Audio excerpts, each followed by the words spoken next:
The Temple of Healing was made of pure white stone that seemed to glow from within. It was shaped like a flower, with 5 petals reaching toward the sky. Ancient symbols covered every surface, moving and changing like living things. Marcus landed the ship near the temple entrance. 2 massive doors stood before them, covered in the same flowing symbols as Zara's skin. "I can't walk," Zara whispered. Her voice was barely audible now. Marcus picked her up again. "That's okay. I'll carry you." As they approached the doors, the symbols began to glow. A voice spoke in a language Marcus didn't understand, but somehow he felt its meaning. "Who comes to the sacred place of healing?" "Marcus of Earth," he said aloud, "and Zara of the Kythera. We are bonded by sacrifice and bound by oath." The doors slowly opened. Inside, the temple was even more beautiful. The walls were covered in murals showing the history of the Kythera people. A pool of silver water sat in the center, reflecting light that seemed to come from everywhere and nowhere. But as Marcus stepped forward, carrying Zara, the temple began to test him. The air around him turned to fire. Pain shot through his body like lightning.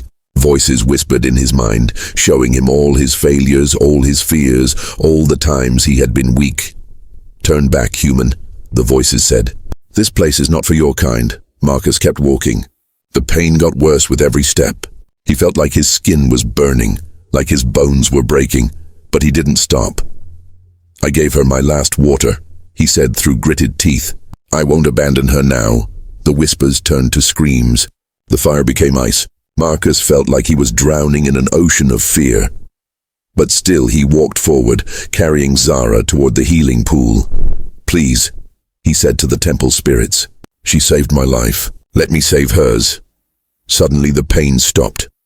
The temple fell silent, and then, for the first time in 1,000 years, the ancient spirits of the Kythera spoke to a human with respect. "You may pass, guardian of Earth. Your heart is pure." Marcus stepped into the pool of silver water. Still holding Zara, the water began to glow, and everything changed. The ultimate sacrifice. The silver water of the healing pool wrapped around Marcus and Zara like liquid starlight. Zara's eyes snapped open, glowing brighter than ever before. Her skin turned deep blue again, and her markings spread across her entire body, pulsing with incredible power. But something had changed in Marcus too. Blue lines now covered his arms and face, glowing just like Zara's. He felt stronger, faster, more alive than ever before. "The temple accepted you," Zara whispered in amazement. "It made you a guardian too." "Guardian of what?" Marcus asked. "Of hope," she said, standing up in the silver water. "The temple sees the future, Marcus. It knows what's coming." They climbed out of the pool, and immediately the temple walls showed them visions. Images of Colony 7 appeared in the ancient stone. But what Marcus saw made his blood freeze. The creatures attacking weren't normal aliens. They were made of pure darkness, with red eyes like burning coals. They moved like liquid shadow, consuming everything they touched. Buildings crumbled, plants died, even the air itself seemed to scream. "The Void Swarm," Zara said, her voice filled with ancient fear. "I thought they were destroyed long ago." "What are they?" "Death itself. They consume life energy to grow stronger. Every person they kill makes them harder to stop." She looked at Marcus with sad eyes. "This is why the temple made you a guardian. We're going to need both our powers to fight them." They ran back to their ship and flew toward Colony 7 at maximum speed. Through the viewport, Marcus could see the colony's energy shields flickering and failing. Dark creatures poured through the gaps like a black flood. "There are thousands of them," Marcus said. "How can we possibly—" "Look closer," Zara said, pointing at the center of the swarm. Marcus saw it then, a figure standing on top of the colony's main building. It looked like Zara, but wrong somehow. Its blue skin was pale and sick-looking, and its eyes burned with red fire instead of silver light. "My brother," Zara whispered. "Kyle. He was supposed to be the greatest guardian of our people, but the darkness took him. Your brother is leading them. He made a deal with the Void. They gave him power in exchange for helping them consume worlds. He's been hunting me because my guardian energy can open permanent portals. With that power, they could swallow entire star systems." They landed near the colony's main gate. The Void creatures turned toward them like a black tide. Marcus could feel their hunger, their need to devour everything living. "Stay close to me," Zara said, her markings blazing with blue fire. "And whatever happens, don't let them touch you." They charged into battle together. Zara moved like a force of nature, throwing bolts of blue energy that made the void creatures scream and dissolve. Marcus found that his new guardian powers let him create shields of pure light that protected the fleeing colonists. But for every creature they destroyed, 2 more appeared. The darkness was endless. "Zara!" Her brother's voice echoed across the battlefield. "Stop fighting the inevitable. Join me and we can rule this galaxy together." "Never," she shouted back, blasting a hole through a group of shadow monsters. Kale laughed, a sound like breaking glass. "Then you'll die with these pathetic humans." He raised his hands, and a wave of pure darkness swept toward them. Marcus threw up a light shield, but the darkness was too strong. It began to crack his defenses. That's when Marcus understood what they had to do. "Zara," he said, grabbing her hand. "The bond. What if we combine our powers completely?" "That's suicide," she said. "The energy would destroy us both." "Maybe. Or maybe it would destroy them instead." Through their bond, Marcus felt Zara's fear. Not of dying, but of losing him. But he also felt her love, her determination to protect innocent people. "Together?" she asked. "Together," he said. They joined hands and let their powers flow into each other. Blue light exploded around them, brighter than the sun. Marcus felt Zara's strength become his strength. She felt his courage become her courage. The combined energy hit the void swarm like a tidal wave of pure life. The shadow creatures screamed as they dissolved. Even Kyle staggered backwards, his red eyes wide with shock. "Impossible," he shouted. "You're just one guardian." "No," Zara said, her voice echoing with new power. "We're something new. Human and Kythera. Hope and determination. Light and love." Marcus felt the energy building to dangerous levels. His body couldn't handle much more, but looking at the terrified colonists behind them, he knew what he had to do. "Use everything," he told Zara. "Take my life force if you need to. Save them." Marcus, "No, trust me," he said, smiling at her with glowing blue eyes. "I gave you my last drop of water, remember? This is just the next step." Zara's eyes filled with tears, but she nodded. She drew on Marcus's life energy, adding it to her own. The blue light became blindingly bright. When it faded, the entire void swarm was gone. Kyle lay unconscious on the ground, the red fire gone from his eyes. The colony was saved. Marcus collapsed, but he was still breathing, still alive. "The bond," Zara said, helping him sit up. "It shared the cost between us. You're mortal now, but so am I. We gave up immortality to save them." Marcus looked around at the grateful colonists emerging from their shelters. Children ran to their parents. Families hugged and cried with joy. "Worth it," he said. 6 months later, Marcus and Zara worked together as the galaxy's first human-alien guardian team. Other species sought them out, wanting to learn about bonds between different peoples. The universe was changing, becoming a place where cooperation mattered more than conquest. Marcus still carried water bottles wherever they went, but now he shared them freely with anyone who needed them, alien or human. "You know," Zara said as they watched a beautiful sunset on a peaceful world, "when I first saw you in that desert, I thought you were just another dying traveler. What do you think now?" Marcus asked. She smiled, her silver eyes sparkling with happiness.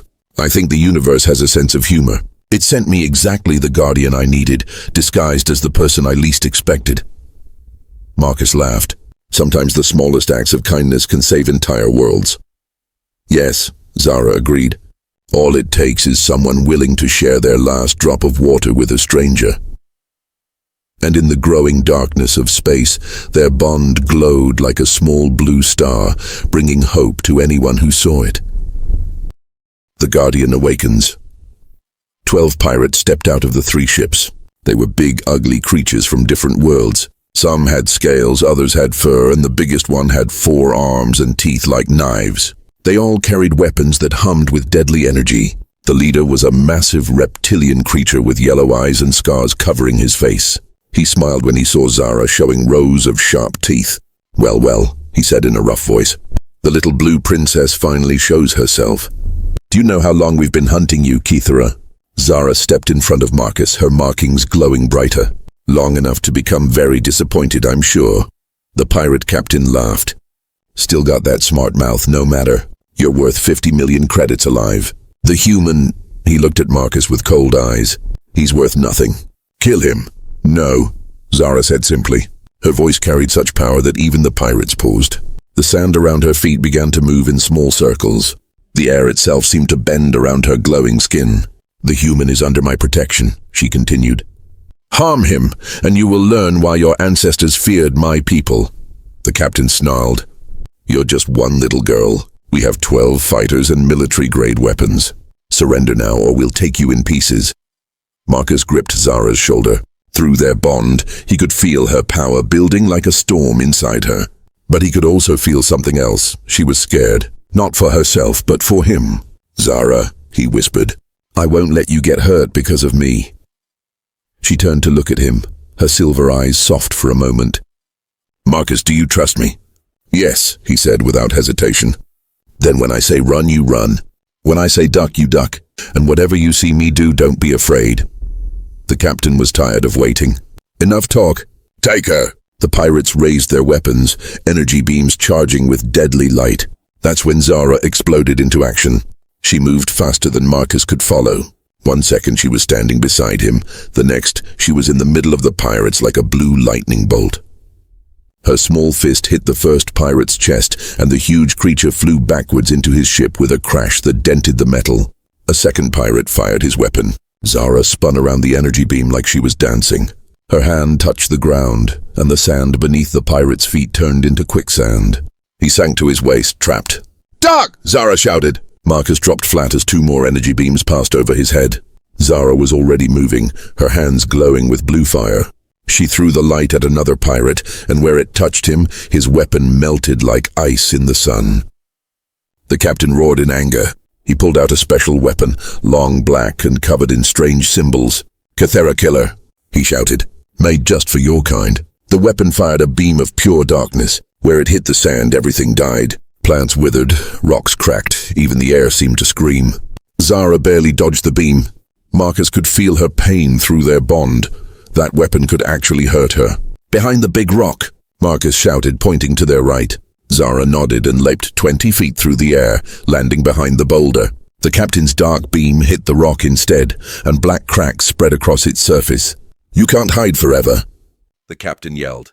My weapon will cut through anything. Marcus looked around desperately. Through their bond, he could sense what Zara was planning. She was going to charge straight at the captain, risking everything to protect him. But Marcus noticed something she couldn't see from her position. 3 pirates were sneaking around the boulder's other side. They would catch her from behind. Zara, he shouted. 3 coming from your left, now! She trusted him completely. Without looking, she spun and threw a ball of blue energy. It hit all 3 pirates at once, sending them flying. That's when Marcus saw their chance. The pirate captain was reloading his weapon, and his back was turned. 2 other pirates were helping their wounded friends. The captain's weapon, Marcus called out. It needs time to charge between shots. Go now. Zara burst from behind the rock like a blue comet. The captain turned, but too late. Her glowing fist hit his jaw with a sound like thunder. The huge reptile fell backwards, unconscious before he hit the sand. The remaining pirates looked at their fallen leader, then at Zara standing over him with her markings blazing like blue fire. One by one, they dropped their weapons and raised their hands. We surrender, one of them said quickly. Please don't kill us. Zara was breathing hard, her glow starting to fade. Marcus could feel through their bond that she had used too much power too quickly. She was hurt, though she tried to hide it. Leave, she said to the pirates. Take your ships and go. If I see you again, I won't be so kind. The pirates ran to their ships faster than Marcus thought possible.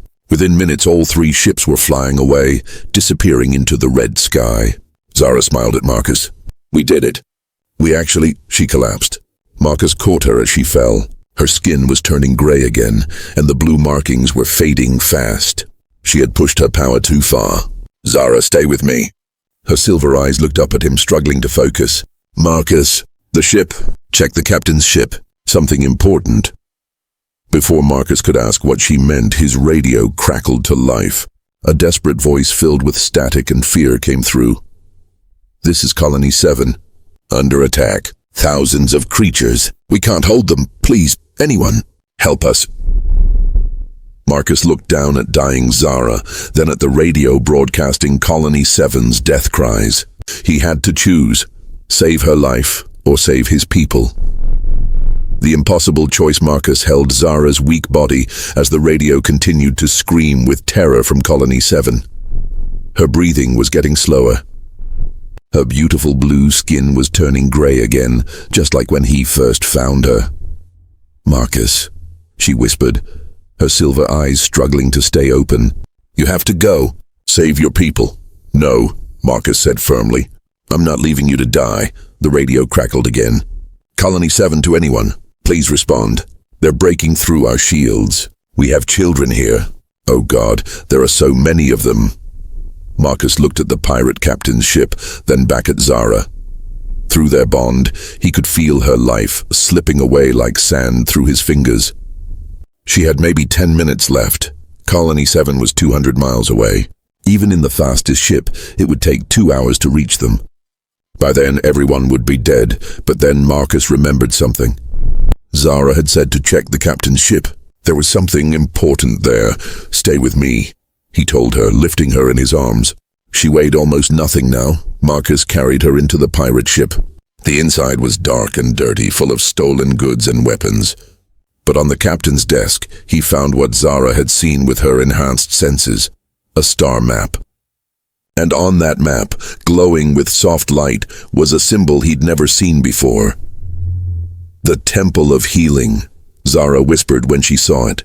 "I thought it was just a legend." Marcus studied the map. The temple was marked on a small moon, only 30 minutes away by ship. "What is it?" "My people built healing temples across the galaxy long ago. If this one still works, it could save me in seconds." "But Marcus, it's in the opposite direction from your colony." The radio screamed again. "This is Colony 7. They're inside the main building. We're sealing the emergency shelters, but they won't hold long." Marcus felt his heart breaking. Save Zara or save thousands of innocent people. How could anyone make such a choice? Then he looked at the star map again. "Really looked at it, Zara," he said slowly. "How fast can these healing temples work?" "Instantly," she said. "But why does that matter?" "Your people, what if we don't have to choose?" Marcus said, his human mind working fast. "What if we can do both?" He pointed to the map. "The temple is here. Colony 7 is here. If the temple can heal you instantly, you'll have your full power back, right?" Zara nodded weakly. "Then we go to the temple first. Heal you, then we go to Colony 7 together. With your guardian powers, we might actually be able to save them." "Marcus, that's crazy. The temple is sacred. Has any human ever shared a bond with a Kithera before?" Marcus asked. Zara's eyes widened. "No, never." "Then maybe the rules are different now." Marcus started the ship's engines. They roared to life and the vessel lifted off from the desert sand. Through the bond, he could feel Zara's amazement at his plan, but he could also feel something else. Fear.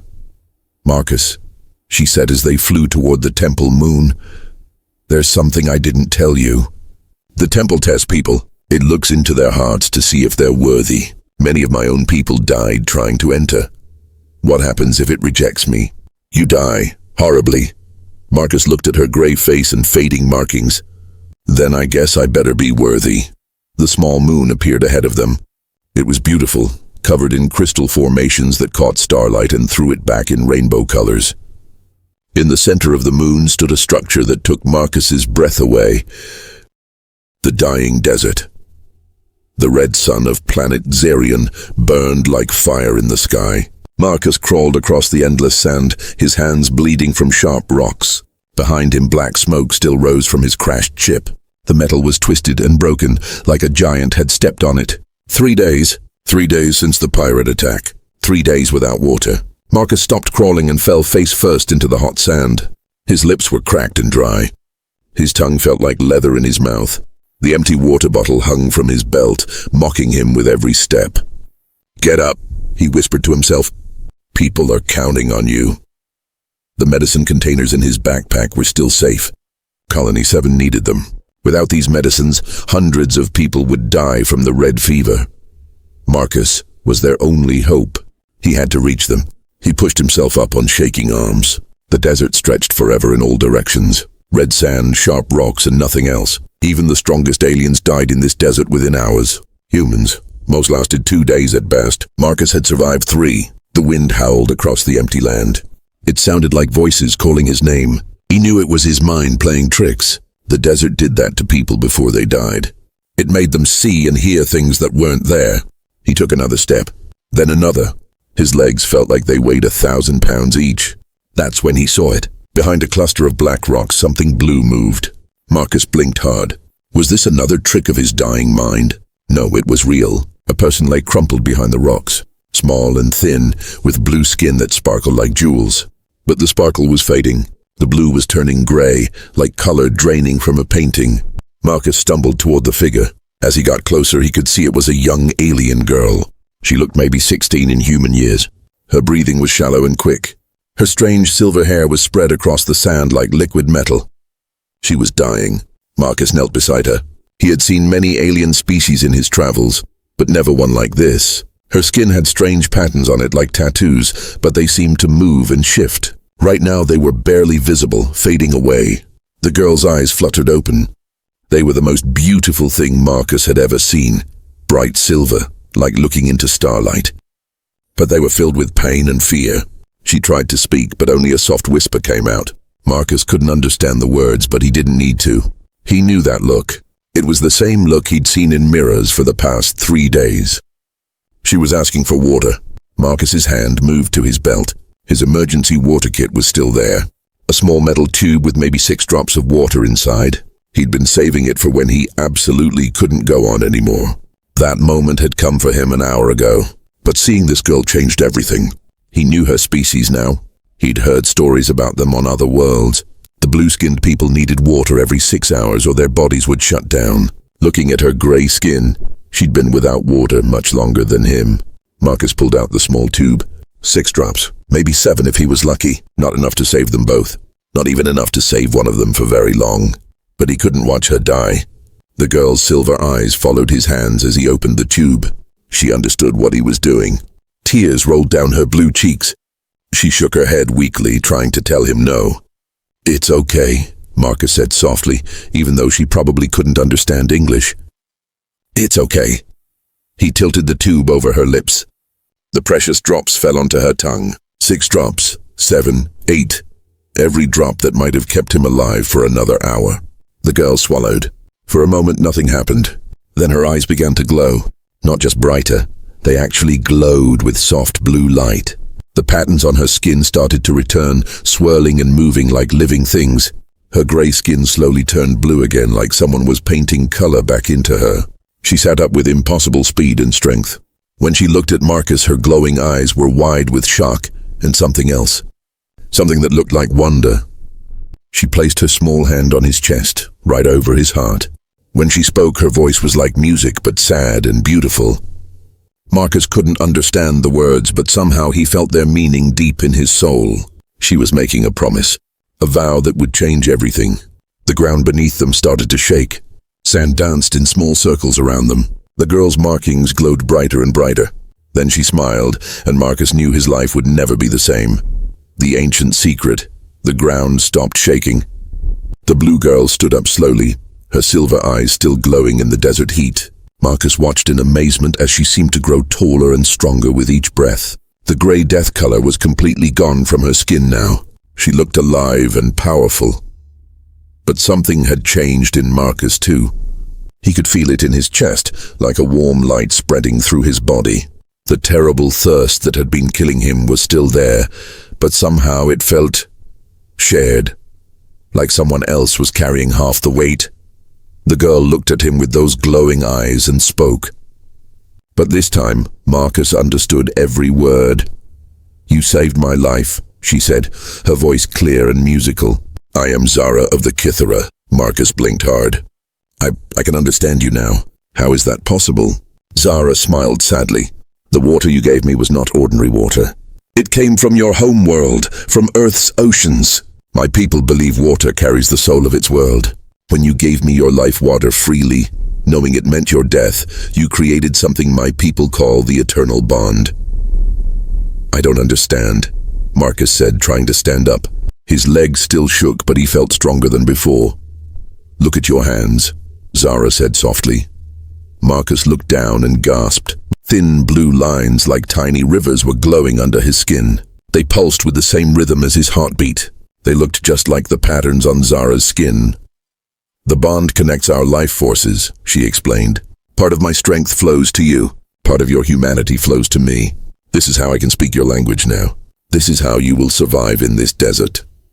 Marcus stared at the glowing marks. "What does this mean?" Zara's expression became very serious. She knelt on one knee before him, placing her hand over her heart. "It means I am bound to you for the rest of my life. By the ancient laws of my people, I swear this oath. Your enemies are my enemies. Your pain is my pain. Your life is more precious to me than my own. I will protect you until the day I die." "Wait," Marcus said, feeling overwhelmed.